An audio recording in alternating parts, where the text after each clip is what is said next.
तेलंगाना में 2 साल के वक्फे के बाद एसएससी इम्तहानात आज से शुरू हुए। कोरोना की सूरत हाल के सबब गुज़िश्ता 2 वर्षों में एसएससी इम्तहानात मुनक़िद नहीं किए जा सके थे। कोरोना के बाइस रवा साल 70% निसाब को ही इम्तहान में शामिल किया गया और सिर्फ 6 पेपर ही रखे गए हैं। इम्तहान का आगाज़ 9:30 बजे से हुआ। तलबा 8:30 बजे से इम्तहानी मराकज़ पहुँच गए थे।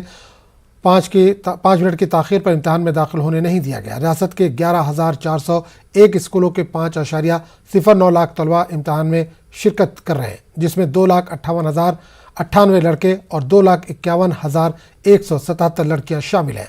रेगुलर उम्मीदवारों की तादाद 5,08,110 है। बोर्ड ऑफ सेकेंडरी एजुकेशन ने इम्तहानात को शफाफ मुनक़िद करने के लिए हर मुमकिन कदम किए।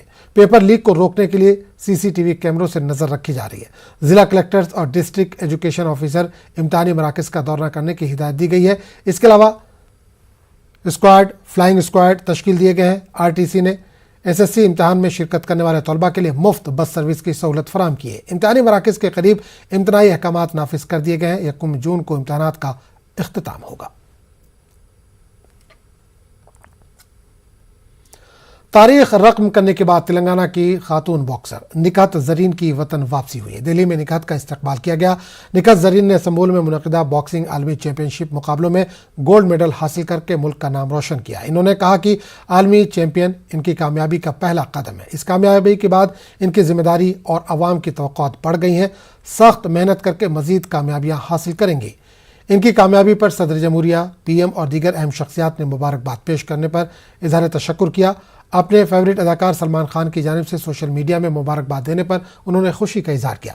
इन्होंने मुल्क के अवाम की तवक्कुआत पर खरा उतरने और मुल्क के लिए मजीद मेडल्स लाने का अज़्म जाहिर किया।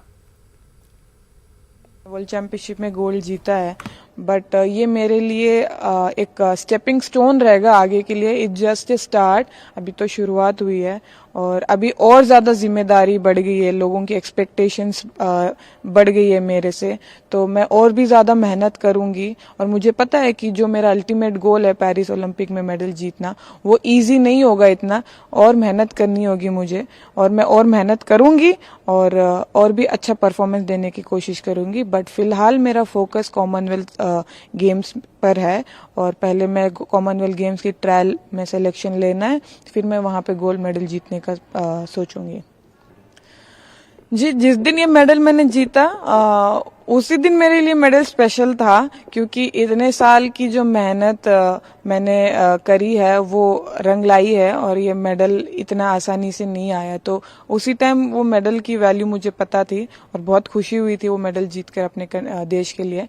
बट जब मैं वापस आई बाउट खेल के मेडल लेकर, जब मैंने देखा कि फोन पे लोग मेरे लिए मतलब ट्वीट कर रहे, मैसेजेस भेज रहे, मुझे सब खुशियां मना रहे मेरे मेडल पे। और सबसे पहले मुझे पता चला कि हमारे prime minister of India Narendra Modi ji ने मेरे लिए ट्वीट किया, तो मेरे लिए बहुत बड़ी बात थी उनका ट्वीट देखकर मेरे लिए ट्वीट किया है करके।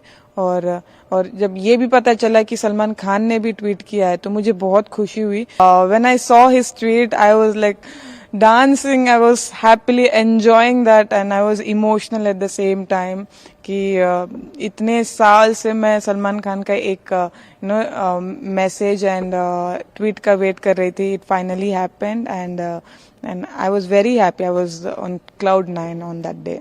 तब मुझे अच्छा लगा जानकर कि कि मुझे लोगों का इतना सारा प्यार मिल रहा है और जरूर इस प्यार को मैं ऐसे ही बरकरार रखने के लिए पूरी कोशिश करूंगी। आगे ऐसी मेहनत करूंगी और कोशिश करूंगी कि मैं मेडल जीतकर और भी उनको खुश करूं और अपने देश को प्राउड फील कराऊं। तेलंगाना पीसीसी चीफ रेवंत रेड्डी ने वर्ल्ड बॉक्सिंग चैंपियनशिप में गोल्ड मेडल हासिल करने वाली बॉक्सर निकहत जरीन को 5 लाख रुपए इनाम देने का ऐलान किया है। रेवंत रेड्डी ने ट्वीट करते हुए इनाम का ऐलान किया। उन्होंने कहा कि निकहत जरीन ने शानदार मुजाहरा करते हुए मुल्क का नाम रोशन किया है।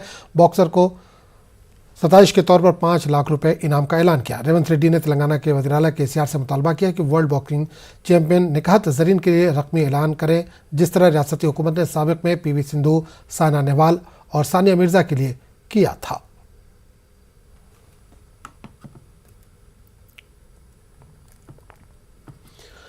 हैदराबाद की शूटर सुरभि भारद्वाज ने जर्मनी में मुनक्किदा ISSF जूनियर वर्ल्ड कप 2022 मुकाबलों में मुल्क के लिए सिल्वर मेडल हासिल किया है। सुरभि उस्मानिया यूनिवर्सिटी से इंजीनियरिंग कर रही हैं। वो 3rd ईयर की स्टूडेंट हैं। इन्होंने 50 मीटर राइफल शूटिंग में सिल्वर मेडल हासिल किया है। सुरभि 2017 में तेलंगाना स्टेट चैंपियनशिप में गोल्ड मेडल हासिल किया था। 2000 में नेशनल रिकॉर्ड बनाया था। पहला इंटरनेशनल एक्सपोजर था, तो मैंने अपने आप से ज़्यादा एक्सपेक्ट नहीं किया था। जो मैं प्रैक्टिस में करती आई हूँ वही किया है। वहाँ भी जो मैंने नेशनल पे किया है, नेशनल गेम्स पे, ट्रायल्स पे जैसे मैं करती थी वैसे ही किया है मैंने। माना कि बहुत वेदर कंडीशंस डिफरेंट है, चैलेंजेस वर डिफरेंट, बट मैंने बहुत एफर्ट्स लगाए कि मैं इंडिया के लिए मेडल ले आऊँ। और it's not just my effort, it's my coach's effort, it's my parents' efforts, जो इन्होंने बहुत मेहनत किया है पूरी टीम ने मुझे यहाँ तक लाने में। और मुझे बहुत सपोर्ट करते आए हैं, मेरे पेरेंट्स बहुत सपोर्ट करते हैं, और मेरा एकेडमी कॉन्फिग ग्लोरी एकेडमी ने भी बहुत ज़्यादा सपोर्ट किया है। और मेरे coach Vibhasan Ganguly has been supporting me a lot. उन्होंने बहुत मेंटोर गाइड किया है मुझे कि कैसे खेल। तेलंगाना के वजीर IT के तारक रामाराव ने हैदराबाद में BFSI इकोसिस्टम में एक बड़े इजाफे का ऐलान करते हुए खुशी का इजहार किया। उन्होंने बताया कि स्विट्जरलैंड की इंश्योरेंस कंपनी स्विस री हैदराबाद में रवा बरस अगस्त तक अपना दफ्तर कायम करेगी। स्विस री 160 साल पुरानी इंश्योरेंस कंपनी है जिसका दफ्तर स्विट्जरलैंड में है। दुनिया भर में 80 मुकामात पर इसके दफातर हैं। हैदराबाद सेंटर 250 एम्प्लॉयज़ के साथ शुरू होगा और डेटा और डिजिटल सलाहियतों, प्रोडक्ट मॉडलिंग और रिस्क मैनेजमेंट पर तवज्जो मरकूज करेगा। KTR ने कंपनी के MD, ग्रुप मैनेजिंग डायरेक्टर और MD पब्लिक सेक्टर से इजहार तशक्कुर किया।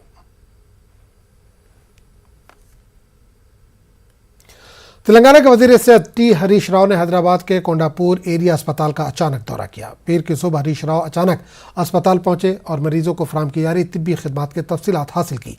मुकामी अवाम ने बताया कि डॉक्टर मूर्ति ड्राइविंग लाइसेंस के लिए फिटनेस सर्टिफिकेट देने के लिए रिश्वत तलब कर रहे हैं। रियासत वजीर इंक्वायरी के बाद डॉक्टर मूर्ति को मुअत्तल कर दिया गया। इन्होंने इस तरह के वाक़यात पर सख्त कार्रवाई करने का इंतबाह दिया।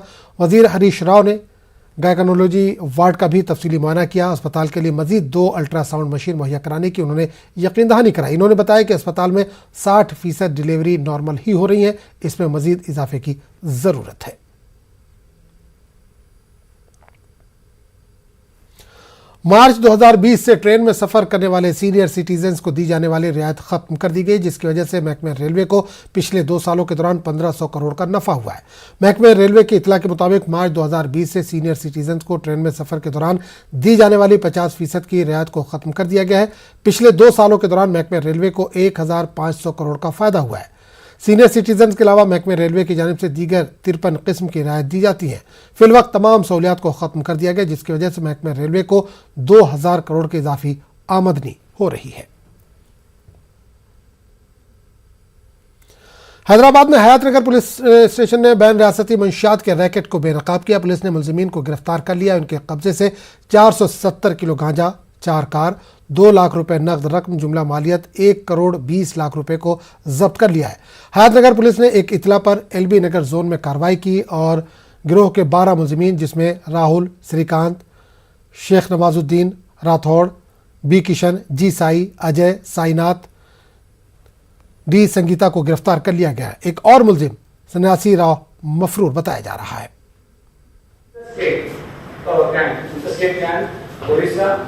कर्नाटक, మన తెలంగాణ, దెన్ మహారాష్ట్ర ఈ రాష్ట్రాల కనెక్టివిటీ ఉన్నటువంటి గ్యాంగ్ డ్రగ్స్ అంటే గాంజా సప్లై చేస్తున్నటువంటి ఆంధ్రప్రదేశ్ కూడా వస్తున్నటువంటి ఈ గాంజాని ఈ గ్యాంగ్తో పాటు నేరస్తులు పట్టుకోవడం జరిగింది. ఈ దీంట్లో 470 కేజీల గాంజాతో పాటు వాళ్ళు ట్రావెల్ చేస్తున్నటువంటి వాహనాలు 4 వాహనాలు తర్వాత వాళ్ళ క్యాష్ కూడా సీజ్ చేయడం జరిగింది. దీంట్లో 1 crore 20 lakh world total property దీన్ని మనం సీజ్ చేసినట్టు సీజ్ చేశాం. భాగంగా ఈ యాక్టివిటీ వాళ్ళు ఎక్స్టెండ్ చేస్తారు. ఆల్రెడీ కొంత అక్యూజ్డ్ చాలా రోజుల నుంచి గత కొన్ని సంవత్సరాల నుంచి కూడా ఈ డ్రగ్ గాంజా సప్లై ఆపరేషన్ లో ఇన్వాల్వ్ అయినారు. खबरों का सिलसिला जारी रहेगा, लेकिन एक छोटे से वक्फे के बाद।